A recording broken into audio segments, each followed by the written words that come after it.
जब हम संसद के बारे में सोचते हैं तो अक्सर जोरदार बहसें और लंबे लंबे भाषण ही दिमाग में आते हैं, है ना? लेकिन पर्दे के पीछे नियमों और प्रक्रियाओं का एक बहुत ही मजबूत सिस्टम काम करता है। असल में ये वो साधन हैं, वो टूल्स हैं जो हमारे लोकतंत्र को चलाते हैं। तो चलिए आज संसद के इसी टूल किट को खोलकर देखते हैं कि इसमें क्या क्या है। तो सवाल उठता है कि हमारे चुने हुए सांसद यानी एमपीज संसद में आखिर करते क्या हैं? इसका जवाब उन प्रक्रियाओं को समझने में छिपा है जिन्हें वो हर रोज इस्तेमाल करते हैं। ये सिर्फ नियम नहीं है, बल्कि ये वो तरीके हैं जिनसे हमारी आवाज सरकार तक पहुंचती है। आइए इसे और गहराई से समझते हैं। इसे सचमुच एक टूलकिट की तरह ही सोचिए, बिल्कुल वैसे ही जैसे एक मैकेनिक के पास हर काम के लिए एक खास औजार होता है। हमारे सांसदों के पास भी ये संसदीय प्रक्रियाएं होती हैं और इन्हीं औजारों के जरिए वो सरकार से सवाल करते हैं, नीतियों पर बहस करते हैं और सबसे जरूरी सरकार को जवाबदेह ठहराते हैं। तो इस टूलकिट का सबसे पहला और शायद सबसे ज्यादा इस्तेमाल होने वाला हिस्सा है सवाल पूछने का अधिकार। देखिए, किसी भी लोकतंत्र में पारदर्शिता यानी ट्रांसपेरेंसी सबसे जरूरी है और ये साधन इसी पारदर्शिता को पक्का करते हैं। संसद में हर दिन की शुरुआत होती है प्रश्नकाल से। अब देखिए, सवाल भी कई तरह के होते हैं।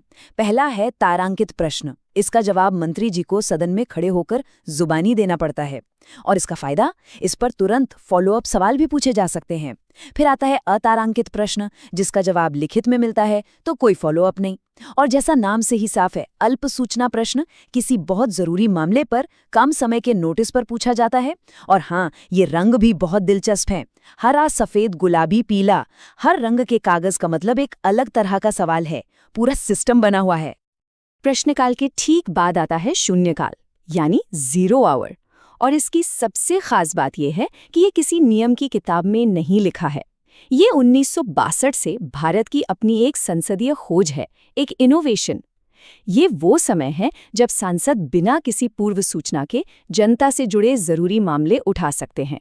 एक तरह से ये लोकतंत्र का सबसे स्पॉन्टेनियस पल होता है। सोचिए, संसद का सबसे कीमती संसाधन क्या है? पैसा नहीं, बल्कि समय। इसीलिए इस टूल किट का अगला हिस्सा उन औजारों से जुड़ा है जो बहस के समय का सही इस्तेमाल पक्का करते हैं। ये प्रस्ताव ये तय करते हैं कि किसी मुद्दे पर चर्चा कब और कैसे खत्म होगी ताकि काम आगे बढ़ सके। तो किसी बहस को समय पर खत्म करने के ये 4 मुख्य तरीके हैं। साधारण कटौती, तो सीधी सी बात है, कोई सदस्य कहता है बस बहुत चर्चा हो गई, अब वोटिंग करते हैं। घटकों में कटौती में किसी लंबे बिल को हिस्सों में बांटकर हर हिस्से पर एक साथ वोटिंग कर ली जाती है। कंगारू कटौती का नाम तो मजेदार है ही, काम भी वैसा ही है। जैसे कंगारू छलांग लगाता है, वैसे ही इसमें सिर्फ जरूरी हिस्सों पर बहस होती है और बाकी को स्किप कर दिया जाता है। और आखिर में है गिलोटिन।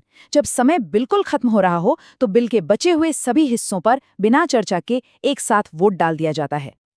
चलिए अब आते हैं इस टूलकिट के सबसे शक्तिशाली औजारों पर। ये वो प्रस्ताव हैं जिनका इस्तेमाल सरकार को सीधे सीधे चुनौती देने और उसके कामों के लिए उसे जवाबदेह ठहराने के लिए होता है। यहीं पर लोकतंत्र की असली परीक्षा होती है। ये नंबर देखिए, 50। ये कोई मामूली आंकड़ा नहीं है।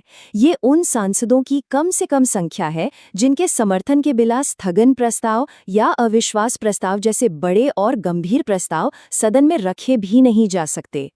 मतलब ये साफ है कि इन शक्तिशाली औजारों का इस्तेमाल हल्के में नहीं किया जा सकता। स्थगन प्रस्ताव एक तरह से लोकतंत्र का इमरजेंसी ब्रेक है।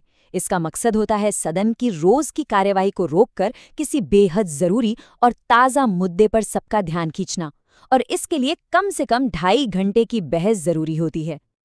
और ये है विशेषाधिकार प्रस्ताव। ये तब लाया जाता है जब कोई मंत्री गलत जानकारी देकर या सच छिपाकर सदन को गुमराह करता है। इसका सीधा मकसद उस मंत्री की निंदा करना होता है ताकि ये सुनिश्चित हो कि सदन को हमेशा सही जानकारी ही मिले।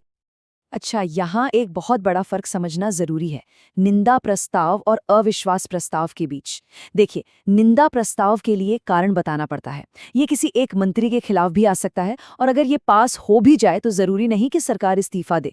लेकिन अविश्वास प्रस्ताव ये सिर्फ और सिर्फ पूरी सरकार के खिलाफ आता है और अगर ये पास हो गया तो सरकार को इस्तीफा देना ही पड़ता है।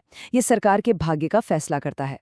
सवाल जवाब और बहस के अलावा संसद को फैसले भी तो लेने होते हैं, तो इसके लिए प्रस्ताव और संकल्प जैसे औपचारिक साधनों का इस्तेमाल होता है, जिनके जरिए सदन अपनी राय या अपनी इच्छा को जाहिर करता है। एक संकल्प, जिसे रेजोल्यूशन भी कहते हैं, सदन की सामूहिक राय को आवाज देने का एक औपचारिक तरीका है। इसका इस्तेमाल कई कामों के लिए होता है, जैसे सरकार को किसी नीति पर रास्ता दिखाने के लिए, किसी जरूरी मुद्दे पर ध्यान खींचने के लिए, या फिर सरकार के किसी काम की तारीफ या आलोचना करने के लिए। और ये बात इन सभी प्रक्रियाओं के निचोड़ को बहुत खूबसूरती से बताती है। ये सिर्फ एक किताब में लिखे नियम नहीं हैं, ये वो जीवंत तंत्र हैं जो एक क्रियाशील लोकतंत्र को शक्ति देते हैं।